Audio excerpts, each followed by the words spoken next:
हर हर महादेव। श्री शिवाय नमस्तुभ्यम। आप सभी कमेंट में हर हर महादेव अवश्य लिखिएगा। आइए आज के वीडियो में हम प्रदोष की व्रत कथा का श्रवण करेंगे। प्रदोष के दिन भगवान शंकर और माता पार्वती की विधि विधान से पूजा अर्चना करने के बाद प्रदोष की व्रत कथा का श्रवण अवश्य करना चाहिए। आइए अब प्रदोष व्रत की पौराणिक कथा का श्रवण करते हैं। एक ग्राम में एक दीनहीन ब्राह्मण रहता था। उसकी धर्मनिष्ठ पत्नी प्रदोष व्रत किया करती थी। उनके एक पुत्र था। एक बार वह पुत्र गंगा स्नान को गया। दुर्भाग्यवश मार्ग में उसे चोरों ने घेर लिया और डराकर उससे पूछने लगे कि उसके पिता का गुप्त धन कहाँ रखा है। बालक ने दीनता पूर्वक बताया कि वे अत्यंत निर्धन और दुखी हैं। उनके पास गुप्त धन कहाँ से आएगा। चोरों ने उसकी हालत पर तरस खाकर उसे छोड़ दिया। बालक अपनी राह को चल दिया। चलते चलते वह थककर चूर हो गया और बरगद के वृक्ष के नीचे सो गया। तभी उस नगर के सिपाही चोरों को खोजते हुए उसी ओर से निकले। उन्होंने ब्राह्मण बालक को चोर समझकर बंदी बना लिया और राजा के सामने उपस्थित किया। राजा ने उसकी बातें सुने बगैर ही उसे कारावास में डलवा दिया। उधर बालक की माता प्रदोष व्रत कर रही थी। उसी रात्रि राजा को स्वप्न आया कि वह बालक निर्दोष है। यदि उसे नहीं छोड़ा गया तो तुम्हारा राज्य और वैभव नष्ट हो जाएगा। सुबह जागते ही राजा ने बालक को बुलवाया। बालक ने राजा को सच्चाई बताई। राजा ने उसके माता पिता को दरबार में बुलवाया। उन्हें भयभीत देख राजा ने मुस्कुराते हुए कहा, तुम्हारा बालक निर्दोष और निडर है। तुम्हारी दरिद्रता के कारण हम तुम्हें 5 गांव दान में देते हैं। इस तरह ब्राह्मण आनंद से रहने लगा। शिव जी की दया से उसकी दरिद्रता दूर हो गई। बोलिए भगवान शंकर की जय, माता पार्वती की जय। आइए आज बुध प्रदोष है तो बुध प्रदोष की व्रत कथा का श्रवण करते हैं। रामू नाम का एक युवक अपनी ससुराल गया और वहां पर कुछ दिन सुखपूर्वक रहा।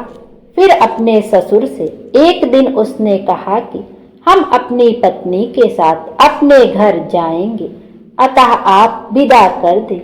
यह सुनकर उसका ससुर बोला कि आज बुधवार का दिन है, अतः आज जाना उचित नहीं है, कल चले जाना। किंतु रामू अपनी बात पर अटल रहा और किसी का कहना नहीं माना। लाचार होकर उसके ससुर ने अपनी पुत्री सहित उसको विदा कर दिया। किंतु उसे चिंता लगी रही कि कहीं कोई अनिष्ट ना हो जाए। रास्ते में रामू की पत्नी को प्यास लगी, अतः रामू पानी लाने के लिए चला गया और जब लौट कर आया तो उसने देखा कि उसके स्थान पर एक दूसरा रामू बैठा है। रामू ने उससे पूछा कि तुम कौन हो, तो उसने भी उससे पूछा तुम कौन हो। जिस प्रकार रामू पूछता था उसी प्रकार वह भी पूछता था। दोनों का रूप एक तरह का था, किसी प्रकार का कोई अंतर न था।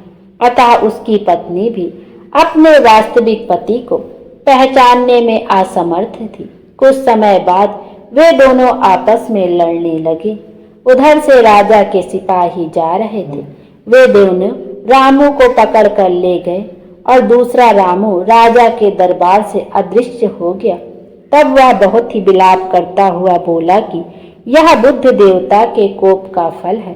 थोड़ी देर में आकाशवाणी हुई कि रामू ने किसी का कहना ना मानकर बुद्ध को यात्रा की है, अतः इसे यह दुख प्राप्त हुआ है।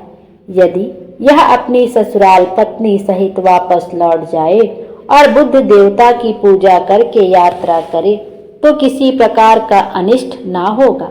रामू ने जब आकाशवाणी सुनी तो अपनी पत्नी सहित ससुराल जाकर वहां पर बुद्ध देव की पूजा की और फिर यात्रा की तो साकुशल अपने घर आ गया। रामू और उसकी पत्नी बुद्ध के व्रत को करके इस लोक में अनेक प्रकार के सुखों को भोगकर धन पुत्रों आदि से युक्त हुए।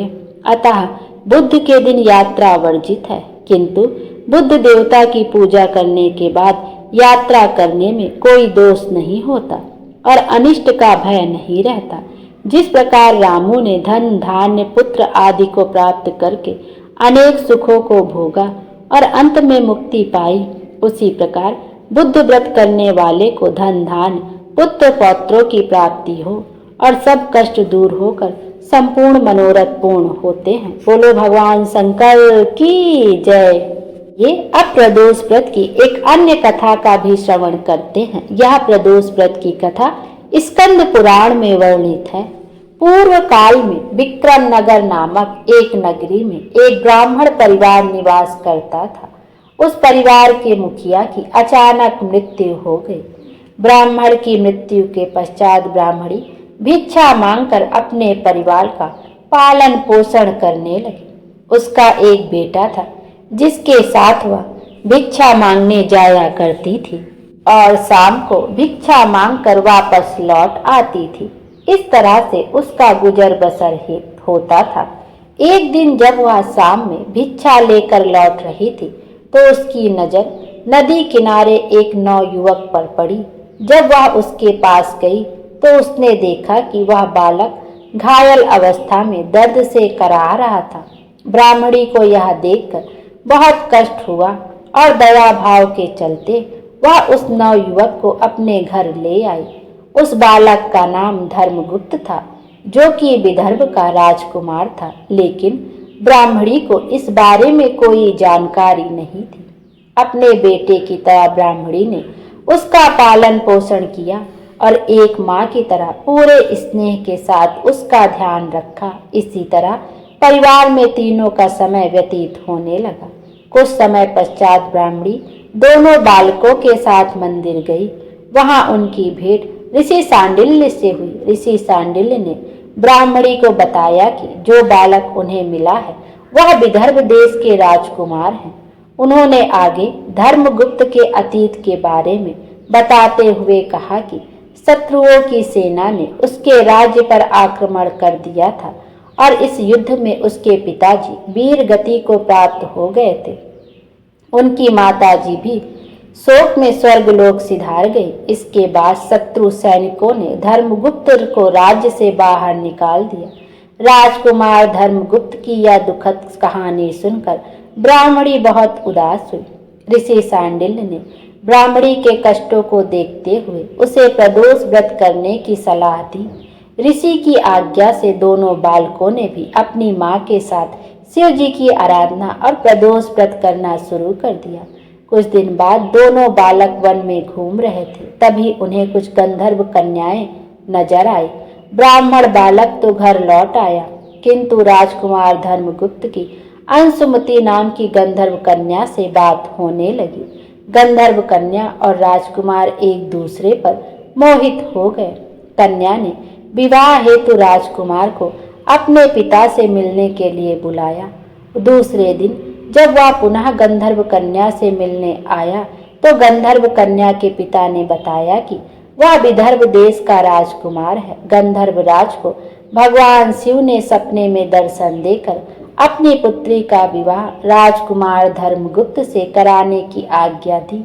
भगवान की आज्ञा मानकर गंधर्व राज ने अपनी पुत्री का विवाह राजकुमार धर्मगुप्त से करवा दिया। इसके बाद राजकुमार धर्मगुप्त ने गंधर्व सेना की सहायता से विदर्भ देश पर पुनः आधिपत्य प्राप्त कर लिया। राजकुमार ने ब्राह्मणी के पुत्र को अपनी सेना का प्रधानमंत्री नियुक्त किया। इस प्रकार प्रदोष व्रत करने के फलस्वरूप अंततः उन तीनों लोगों के सभी कष्ट दूर हो गए।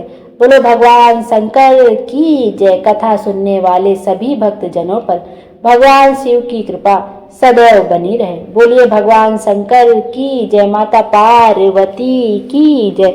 हर हर महादेव। भोले बाबा हम सब की मनोकामना पूर्ण करें और हमारे जीवन को खुशियों से भर दें। Thank you.